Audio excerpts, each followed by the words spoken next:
દેશભરમાં આજે રક્ષાબંધનનું પર્વ ઉજવાઈ રહ્યું છે ત્યારે ગુજરાતનું એક એવું ગામ પણ છે જ્યાં રક્ષાબંધનના દિવસે નહીં પરંતુ રક્ષાબંધનના આગળના દિવસે જ તેની ઉજવણી કરવામાં આવે છે। આ ગામ એટલે પાલનપુરથી 8 કિલોમીટર દૂર આવેલ ચડોતર ગામ, જ્યાં રક્ષાબંધનના એક દિવસ અગાઉ જ પોતાના ભાઈને રાખડી બાંધીને આ પર્વની ઉજવણી કરે છે। લોકવાયકા મુજબ આ ગામમાં વર્ષો પહેલા ભયંકર રોગચાળો ફેલાઈ ગયો હતો, જેના કારણે મોટા પ્રમાણમાં લોકો અને પશુઓના મોત નીપજ્યા।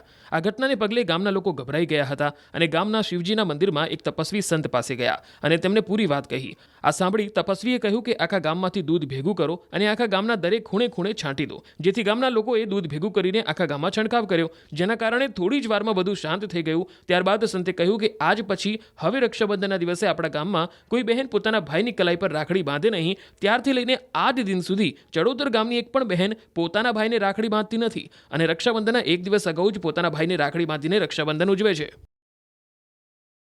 રક્ષાબંધન શ્રાવણ સુદ પૂનમના દિવસે ઉજવાય છે અને અમારા ગામ ચડોતરમાં શ્રાવણ સુદ 14 એટલે રક્ષાબંધન એક દિવસ પહેલાં ઉજવાય છે। એનું કારણ એ છે કે આજથી 150-200 વર્ષ પહેલાં ગામની અંદર ભયંકર બીમારી આવી હતી અમારા વડવાઓના કહેવા પ્રમાણે। એના પછી બધા ચામુંડા માતાના મંદિરમાં બધા અમારા વડીલો ભેગા થયા, કોઈ સાધુ સંતને બોલાવ્યા। સાધુ સંતે એમ કહ્યું કે એક દિવસ અગાઉ તમે રક્ષાબંધન ઉજવો શ્રાવણ સુદ 14ના દિવસે, અને એ અમે માતાજીની મંદિરમાં બેસીને ગામજનોએ એનું 14ના દિવસે જે રક્ષાબંધન છે એને એક માનતા રાખી અને એ પર્વ અમે શ્રાવણ સુદ 14ના દિવસે ઉજવીએ છીએ, જેથી કરીને આ ગામની અંદર સુખ સમૃદ્ધિ આવી, ગામ આખું રોગમુક્ત થયું અને માતાજીના આશીર્વાદ આ ગામ ઉપર રહ્યા। માતાજીનું મંદિર બાજુમાં જ છે, પ્રસિદ્ધ મંદિર છે અને આ પરંપરાગત મુજબ અમારી રક્ષાબંધનનો પર્વ અમે શ્રાવણ સુદ 14ના દિવસે ઉજવીએ છીએ।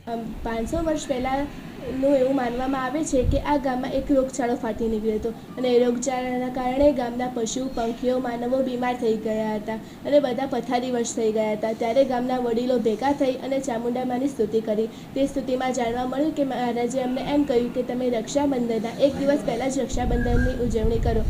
તે ઉજવણી જ્યારથી અમે તે ઉજવણી ચાલુ કરી તેના પછી રોગચાળો નાબૂદ થઈ ગયો અને ત્યારથી અમારા ગામમાં રક્ષાબંધનની ઉજવણી એક દિવસ પહેલાં જ ઉજવવામાં આવે છે। અમે અમારા ભાઈની કલાઈ પર રાખડી બાંધીને તેના લાંબા આયુષ્ય માટે પ્રાર્થના કરીએ છીએ। દેશભરમાં આજે રક્ષાબંધનનું પર્વ ઉજવાઈ રહ્યું છે ત્યારે ગુજરાતનું એક એવું ગામ પણ છે જ્યાં રક્ષાબંધનના દિવસે નહીં પરંતુ રક્ષાબંધનના આગળના દિવસે જ તેની ઉજવણી કરવામાં આવે છે।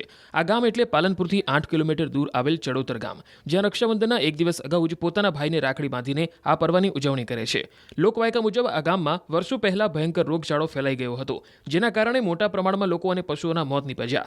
આ ઘટનાને પગલે ગામના લોકો ગભરાઈ ગયા હતા અને ગામના શિવજીના મંદિરમાં એક તપસ્વી સંત પાસે ગયા અને તેમને પૂરી વાત કહી। આ સાંભળી તપસ્વીએ કહ્યું કે આખા ગામમાંથી દૂધ ભેગું કરો અને આખા ગામના દરેક ખૂણે ખૂણે છાંટી દો, જેથી ગામના લોકોએ દૂધ ભેગું કરીને આખા ગામમાં છંટકાવ કર્યો, જેના કારણે થોડી જ વારમાં બધું શાંત થઈ ગયું। ત્યારબાદ સંતે કહ્યું કે આજ પછી હવે રક્ષાબંધનના દિવસે આપણા ગામમાં કોઈ બહેન પોતાના ભાઈની કલાઈ પર રાખડી બાંધે નહીં। ત્યારથી લઈને આજ દિન સુધી ચડોતર ગામની એક પણ બહેન પોતાના ભાઈને રાખડી બાંધતી નથી અને રક્ષાબંધનના એક દિવસ અગાઉ જ પોતાના ભાઈને રાખડી બાંધીને રક્ષાબંધન ઉજવે છે। રક્ષાબંધન શ્રાવણ સુદ પૂનમના દિવસે ઉજવાય છે અને અમારા ગામ ચડોતરમાં શ્રાવણ સુદ 14 એટલે રક્ષાબંધન એક દિવસ પહેલાં ઉજવાય છે। એનું કારણ એ છે કે આજથી 150-200 વર્ષ પહેલાં ગામની અંદર ભયંકર બીમારી આવી હતી અમારા વડવાઓના કહેવા પ્રમાણે। એના પછી બધા ચામુંડા માતાના મંદિરમાં બધા અમારા વડીલો ભેગા થયા, કોઈ સાધુ સંતને બોલાવ્યા। સાધુ સંતે એમ કહ્યું કે એક દિવસ અગાઉ તમે રક્ષાબંધન ઉજવો શ્રાવણ સુદ 14ના દિવસે, અને એ અમે માતાજીની મંદિરમાં બેસીને ગામજનોએ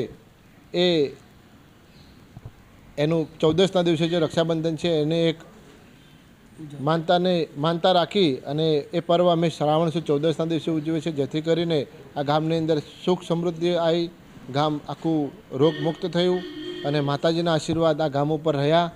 માતાજીનું મંદિર બાજુમાં જ છે, પ્રસિદ્ધ મંદિર છે અને આ પરંપરાગત મુજબ અમારી રક્ષાબંધનનો પર્વ અમે શ્રાવણ સુદ 14ના દિવસે ઉજવીએ છીએ। 500 વર્ષ પહેલાંનું એવું માનવામાં આવે છે કે આ ગામમાં એક રોગચાળો ફાટી નીકળ્યો હતો અને એ રોગચાળાના કારણે ગામના પશુ પંખીઓ માનવો બીમાર થઈ ગયા હતા અને બધા પથારીવશ થઈ ગયા હતા। ત્યારે ગામના વડીલો ભેગા થઈ અને ચામુંડામાની સ્તુતિ કરી। તે સ્તુતિમાં જાણવા મળ્યું કે મહારાજે અમને એમ કહ્યું કે તમે રક્ષાબંધનના એક દિવસ પહેલાં જ રક્ષાબંધનની ઉજવણી કરો।